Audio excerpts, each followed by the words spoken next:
¿Qué tal? ¿Cómo están, hermanos? Espero que todos muy bien, cuidándose. Hoy estamos lunes 31 del mes de agosto, se nos acabó el mes de agosto. Y el pasaje de la palabra de hoy día es muy interesante. El mismísimo Dios encarnado, Jesús, el Verbo encarnado, el Emmanuel, Dios entre nosotros, se está presentando, se está anunciando, está diciendo: aquí estoy. ¿Cuál es la reacción de la gente?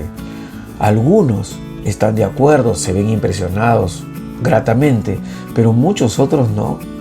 Pero si este es de Nazaret, pero si este es el hijo de José, ¿este qué va a hacer? Les incomoda, les fastidia, se quieren deshacer de él. La pregunta es que, aparte de esto de ser un pasaje bíblico, una lectura de un hecho que aconteció hace 2000 años, ¿qué pasa hoy día? ¿Qué pasa hoy saliendo de las parroquias, saliendo de los grupos de gente que tiene fe, que con sus subidas y sus bajadas, con sus defectos y sus cosas y sus virtudes también siguen al Señor? Pero saliendo de esos grupos en la calle, normalmente, así tú vas a la calle y le preguntas a cualquiera: ¿qué piensa de Dios? ¿Está Jesús presente?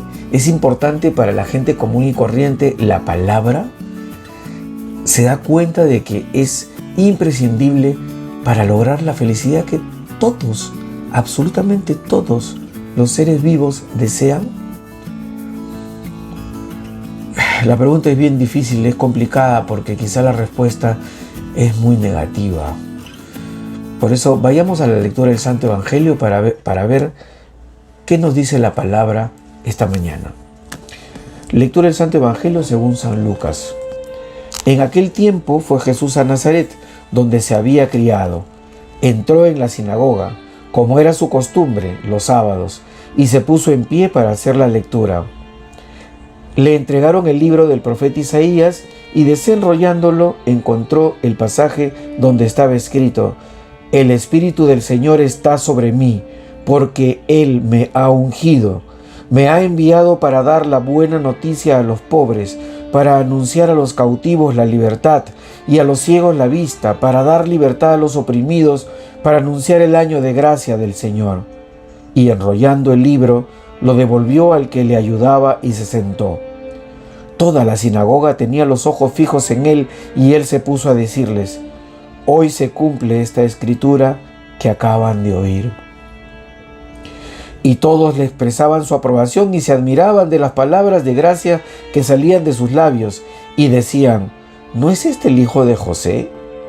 Y Jesús les dijo: Sin duda me recitaréis aquel refrán: Médico, cúrate a ti mismo, haz bien también aquí, en tu tierra, lo que hemos oído que has hecho en Cafarnaúm. Y añadió: Os aseguro que ningún profeta es bien mirado en su tierra. Os garantizo que en Israel había muchas viudas en tiempos de Elías, cuando estuvo cerrado el cielo 3 años y 6 meses, y hubo una gran hambre en todo el país. Sin embargo, a ninguna de ellas fue enviado Elías, más que a una viuda de Sarepta, en el territorio de Sidón. Y muchos leprosos había en Israel en tiempos del profeta Eliseo. Sin embargo, ninguno de ellos fue curado, más que Naamán, el sirio. Al oír esto, todos en la sinagoga se pusieron furiosos, y levantándose los empujaron fuera del pueblo hasta un barranco del monte en donde se alzaba su pueblo, con intención de despeñarlo. Pero Jesús se abrió paso entre ellos y se alejaba. El Señor pues está diciendo textualmente: el Espíritu del Señor está sobre mí, porque Él me ha ungido. Vamos a hablar de la palabra unción. Me ha enviado, lo unge para evangelizar a los pobres, proclamar a los cautivos la libertad y a los ciegos la vista, poner en libertad a los oprimidos, proclamar el año de gracia del Señor, para que cumpla su misión. Dios Padre lo ha ungido al Hijo, ¿no?, al Verbo encarnado, para que cumpla su misión. Jesús está anunciándonos pues a través del texto, palabras textuales del libro de Isaías, capítulo 61, versículo 1, le está diciendo a toda su gente, su gente, de su pueblo, que Dios lo ha ungido para que él inicie su ministerio. Y está explicando esta unción. Se ungía, como hemos dicho, a los reyes, se ungía a los enfermos para sanarlos. Esta unción divina es para que él haga su función de profeta, su función sacerdotal, ¿ya? Pero la gente no puede entender esto, no puede entender que Dios tenga tanta predilección por lo pequeño, que se haya aparecido, haya iniciado su presencia en un pueblo como Nazaret. Entonces se quieren deshacer de él. El tema es que esta unción, yo quiero resaltar lo siguiente, que al margen que podríamos hablar sobre todas las características de este pasaje, que es más o menos largo, ¿no? Hay un detalle que quisiera resaltar: la unción. La unción no solamente es la de Jesús. Jesús está inaugurando también la unción de todos los cristianos. No estamos hablando de una unción precisamente en el momento del bautismo o en el momento de la confirmación, sino estamos hablando de una unción en el alma. En el alma. Esto, el catecúmeno, dice San Pablo en la segunda carta a los Corintios, capítulo 1, versículo 21, dice San Pablo que el catecúmeno, antes de recibir el sello del Espíritu, en el momento del bautismo, ya ha sido ungido por Dios. Y en la carta a los Efesios, en el capítulo 1, versículo 13, dice San Pablo que Dios ha hecho penetrar en el fiel la doctrina del Evangelio, ha suscitado en su corazón la fe en la palabra de la verdad. O sea, una unción para que nosotros podamos entender la palabra. El Señor se presenta como el ungido, pero también nosotros como cristianos debemos ser ungidos. De hecho, la palabra aceite de unción tiene el nombre de relacionado con Cristo. O sea, se llama crisma, el crisma. Entonces, este crisma es mencionado en el Evangelio según San Juan, capítulo 14. El versículo es 26. Perdón, San Juan lo llama el aceite de la unción. El crisma es el aceite de la unción. ¿Pero en qué términos? Dice, es un aceite de unción interiorizado por la fe bajo la acción del Espíritu. Somos ungidos por el Espíritu Santo mismo, y dice, permanece en nosotros, nos da el sentido de la verdad.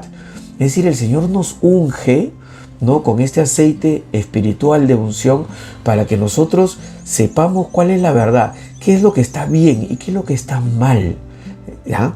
Y dice que también puede decir Juan, dice, el cristiano no tiene necesidad de que se le enseñe. Fíjense, por la unción del Espíritu Santo ni siquiera tenemos necesidad que alguien nos enseñe las cosas, porque el mismo Dios pone en nuestros corazones la verdad. Dice, la esperanza de los profetas en la nueva alianza se realiza. O sea, somos ungidos por el mismísimo Dios, que ni siquiera tendríamos necesidad de ser instruidos. El Señor pone la ciencia infusa en nuestras mentes y nosotros ya tenemos una conciencia de lo que está bien, de lo que está mal.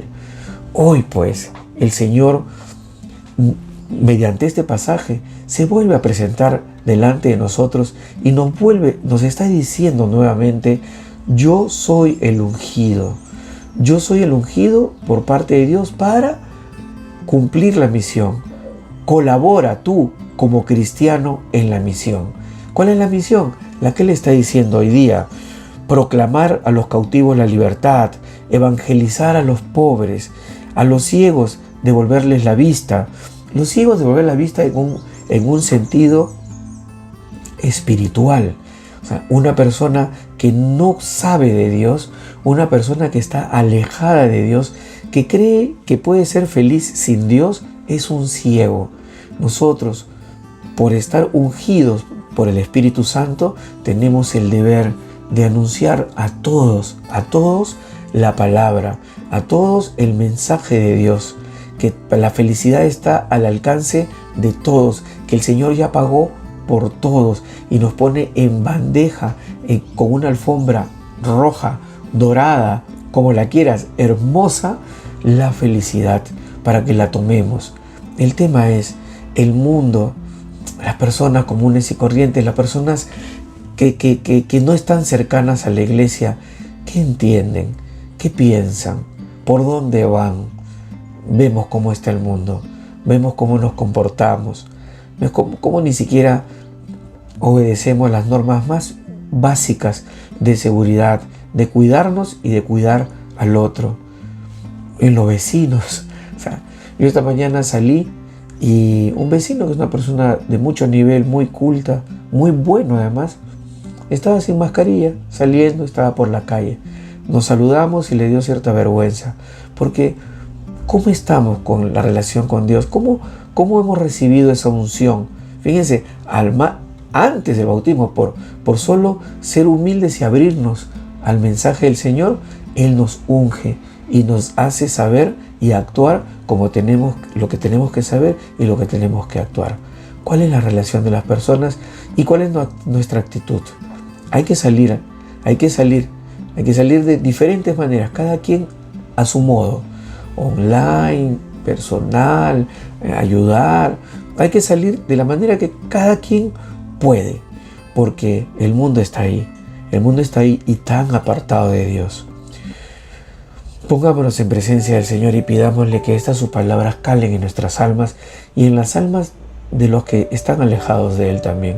Que el Señor siembre en sus corazones un poquito de humildad para que se puedan abrir a Él y puedan recibir lo que están buscando.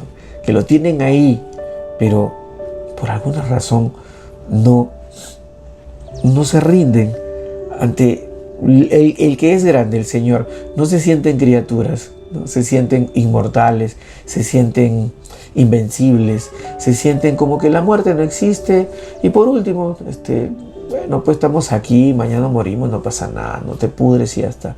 O sea, están tan inconscientes, tan ciegos. Hay que ayudar todos, pues de alguna manera, cada quien a su modo y sus posibilidades, a hacer ver a los ciegos. Que el Señor nos bendiga, nos guarde de todo mal y nos lleve a la vida eterna. Amén. Y que el Señor permita, primero, que tengamos un hermoso día, lunes, ¿no? 31 del mes de agosto, y que también permita que mañana nos podamos volver a reunir para seguir reflexionando sobre la palabra de Dios.